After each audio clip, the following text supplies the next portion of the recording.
Разминка перед боем, пока только барабанным. Игра на тайку японских ударных инструментах заменяет этим ребятам спортзал. Здесь такая же отдача эмоций и энергии.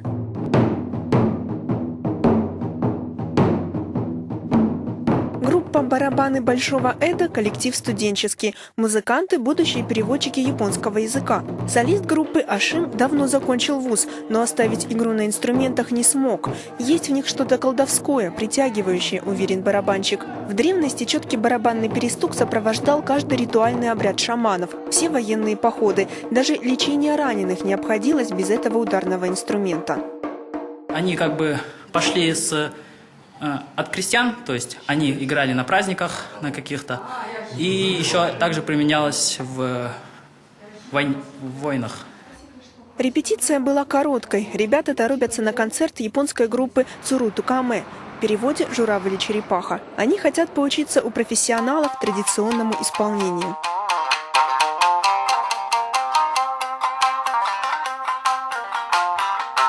Чтобы правильно надеть японское кимоно, надо родиться японкой, шутит Сигари-сан, солистка группы «Цуруту Каме». Но и ей, чтобы облачиться в концертный наряд, требуется около получаса. Вместе с исполнительницей на гастроли приехал и Кацуаки Савада, признанный в Японии мастер по игре на семисене, трехструнном национальном инструменте. Привыкнуть к незнакомой публике для него не составляет труда. У маэстро свои секреты.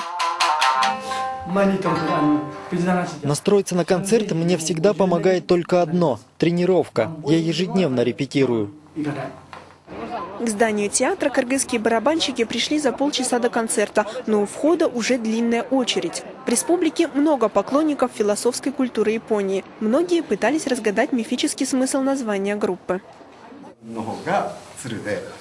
Обычно для японцев журавль – это женщина, а черепаха – образ мужчины. Но в зависимости от дня, времени, от песни, которую они исполняют, этот символ может меняться и становиться символом долголетия и счастливой жизни.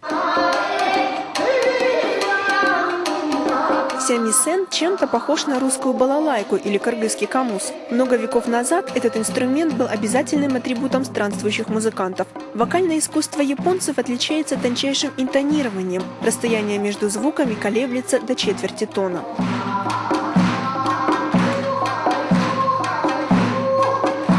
Чтобы донести смысл песни до зрителей, Сигари-сан приходится не просто петь или играть на тайку, но и разыгрывать своеобразную пантомиму. Создавать эмоциональный фон – это тоже часть культуры Японии.